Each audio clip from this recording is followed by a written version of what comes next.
Coach, I want to ask you about Cade Mays. Tennessee's talked a lot about this player. They accused Georgia having a toxic atmosphere and asked if you've written a release. I mean, what is your stance on Cade and some of the things that Jeremy Pruitt has said the last 3 weeks over and over? Well, unfortunately, I'm not able to respond to that. So in due time, it'll play itself out, but it's not something I'm allowed to comment on. Got it. Thanks, everybody. Have a good day. Hey, Coach. Real quick, just want to see how Trey McKinnon was doing with his rehab, and if there was a chance he still play on Saturday. He's doubtful for Saturday. He's up and running, moving around well, and got on the alter G. He's been able to run some, but we don't think he's going to make it in time for Saturday. Mark Weiser.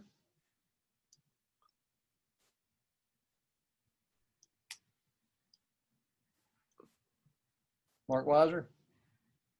Sorry about that.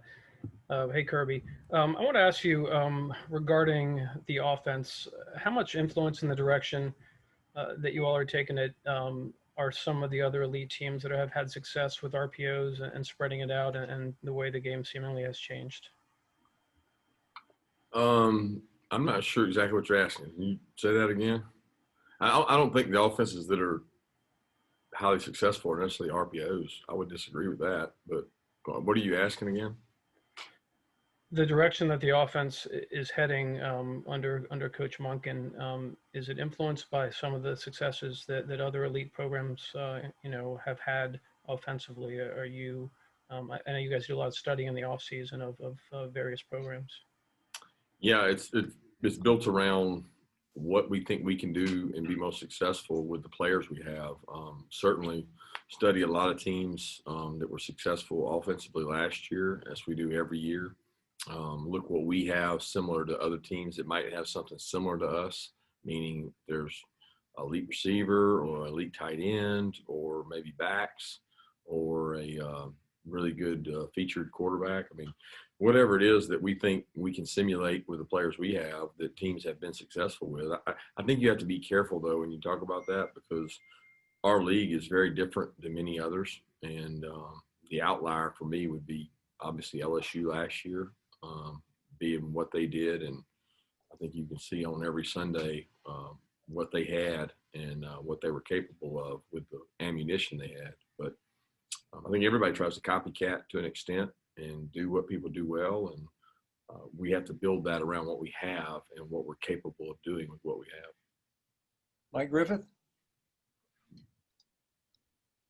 Yeah, Coach. Just want to ask you about Nico Dean. Obviously, he was a high-profile recruit, played a lot last year with that high sprained ankle. How different, how much more productive will Nico be, and do you expect him to be a three-down backer?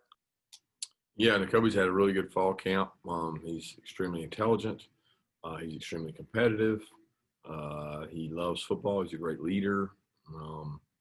He's made himself a better player. He came in a really well-polished, well-coached player, and he's only gotten better in our system. And expecting to have a really good year and be a successful player for us. He sets the tone and makes a lot of calls for us in our defense. Seth Emerson. Kirby, on the defense this year, with all the talent and experience coming back, besides complacency, injuries, or God forbid something COVID related, what really can you worry about with this defense? I don't know. It depends on who you ask. I didn't think we had a lot of preseason hype with our defense in terms of all SEC guys, or I would think that all the better defenses are somewhere else, because I don't know that we put but two guys maybe. I don't know how many it was.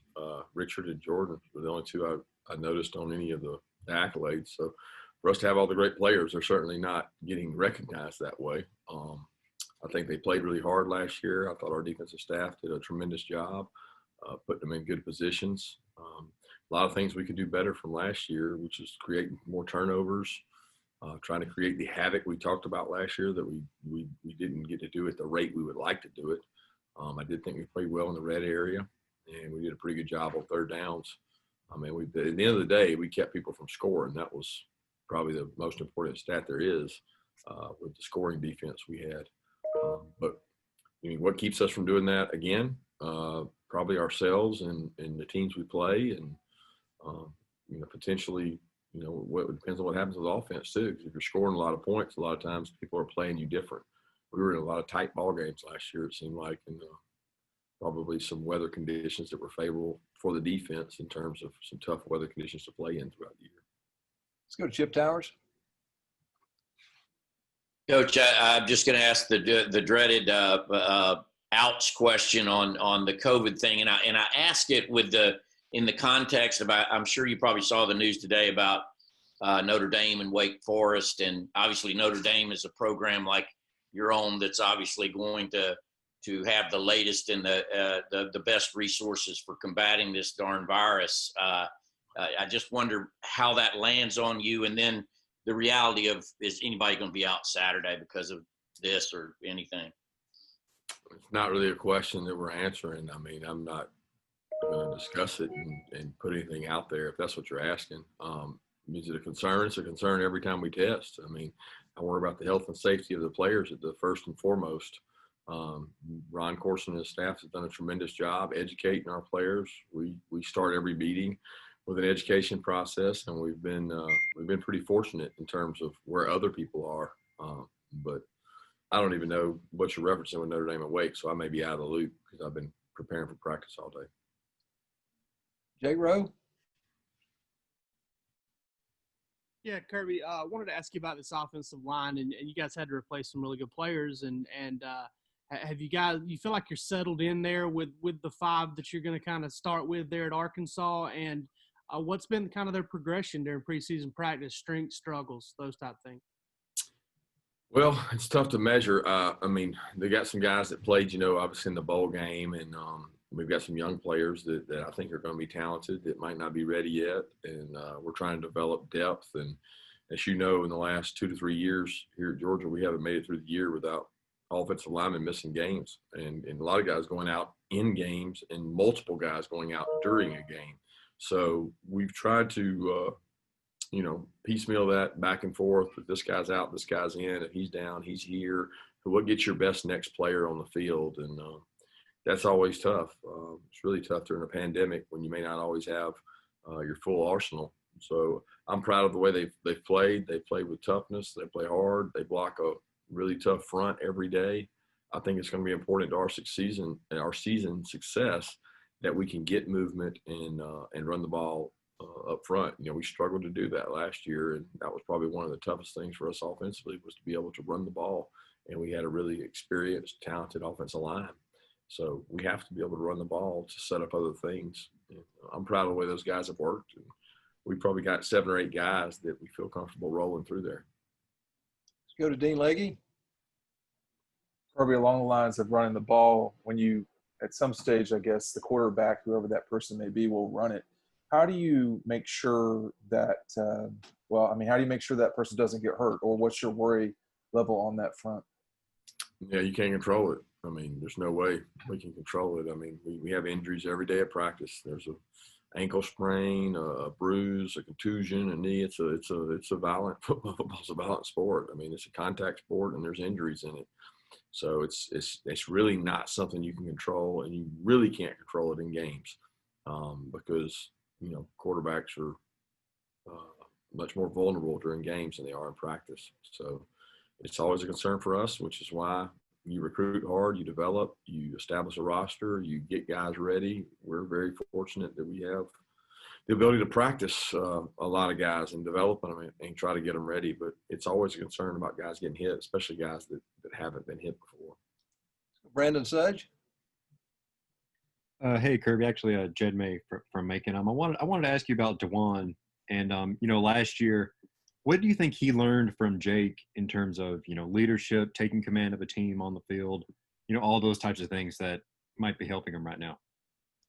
I would probably say just being level-headed. I mean, I think all the quarterbacks that were here last year, the 2 really and a couple of the walk-on kids, they learned that the composure is such a big important part, that no matter how well you practice, or how poor you practice, or how good the play was, or how bad the play was. The next play is the only one that matters, and I think composure is a big part of it. I think each one of these guys has learned that from Jake. I think Jake had a set routine he did during the week, and he set a standard pretty high for the quarterback position in terms of preparation. Zach Klein, you have a question?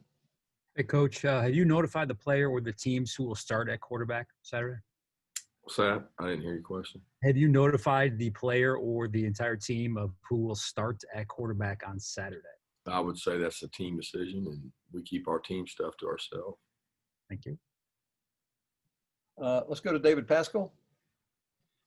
Hey, Kirby, wanted to ask you about a player up here from Chattanooga, or near Chattanooga, with Lad McCaleb, the freshman. I know he was very versatile at North Murray, so I guess my question would be how's he been doing? How have you been using him, and does he have a chance to help? Is there some role he could help you guys out of the gate? He's fast. He's athletic. He's got really good hands, and he comes to work every day. He's a guy that has worked some with our scout team, and he competes, he blocks. I mean, he's a lot more physical than you would expect a guy his size to be. And he's gotten bigger since he got here. I'm excited about him and his development. He works so hard each day and got really good ball skills, and he's caught the ball well. Vance Levy, you have a question? Hey, Coach. How's the practices been the last couple of days and today? And then has the team transitioned pretty well going into game week? And has it been more challenging given everything y'all have had to go through to even get here? They've transitioned well to game week. We started, I guess it was Friday on Arkansas, and that was a pleasant change for them to get past camp and the brutal reality of going against yourself all the time. I think they enjoyed the idea of a new opponent and transition into that, and they've done well this week. There's been good energy out there. We've had really good weather, and they enjoy practicing. They like going against each other, and a lot of them would rather go against each other the whole practice than go against the scout team, so they get to really compete. They just like playing football, and that's what makes it fun coaching them. Let's go to the red and black. William, is that you today? Yeah, it is. Thanks, Claude. Hey, Coach. So, projections have you guys winning big on Saturday. But, what on this Arkansas offense in particular are you looking out for and that you don't want to underestimate heading into this game? Well, Arkansas's got a great skill. Look, Chad Morris knows what he's doing when he recruited a lot of these guys that are big athletes. A lot of them played last year. They have a lot of matchup issues for us. They got two really good tight ends. They got one of the best backs in the SEC. Look, Sam's been coaching offensive line for a long time, and he's got an O-line coach that he's known for a long time. So I'm not falling into that trap of bringing a young offensive football team on our side of the ball, falling into thinking that it's going to be one of these tight games. That's not the case. Our kids are going in. They got a lot of respect for Coach Pittman. They got a lot of respect we know they'll practice hard just like we practice hard, and they got a good football team. And it shows up when you look and say, okay, what is these guys done? What has Coach Bryles done in his history? He's run a lot of plays. He's running really fast. He's not going to sit there and let us get our cleats dug in the ground and play defense. He's going to make us play, left-handed, and our job is to try to not let that happen.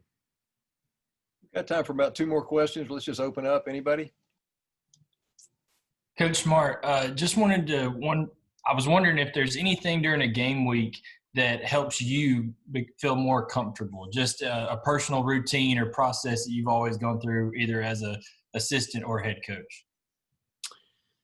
I usually judge that off of kids' demeanor, their approach, walkthroughs, meetings, guys coming in to watch extra. Just the attention to detail that the players show is the number one thing that tells me they're ready or they're focused. And when you have silly mistakes and they don't focus in, it usually shows and it gets you concerned. So that probably the only thing that gets me at ease is the seriousness approach to the game the players have. Coach, I want to ask you about Cade Mays. Tennessee's talked a lot about this player. They accused Georgia of having a toxic atmosphere and asked if you've written a release. I mean, what is your stance on Cade and some of the things that Jeremy Pruitt has said the last 3 weeks over and over? Well, unfortunately, I'm not able to respond to that. So in due time, it'll play itself out, but it's not something I'm allowed to comment on. Got it. Thanks, everybody. Have a good day.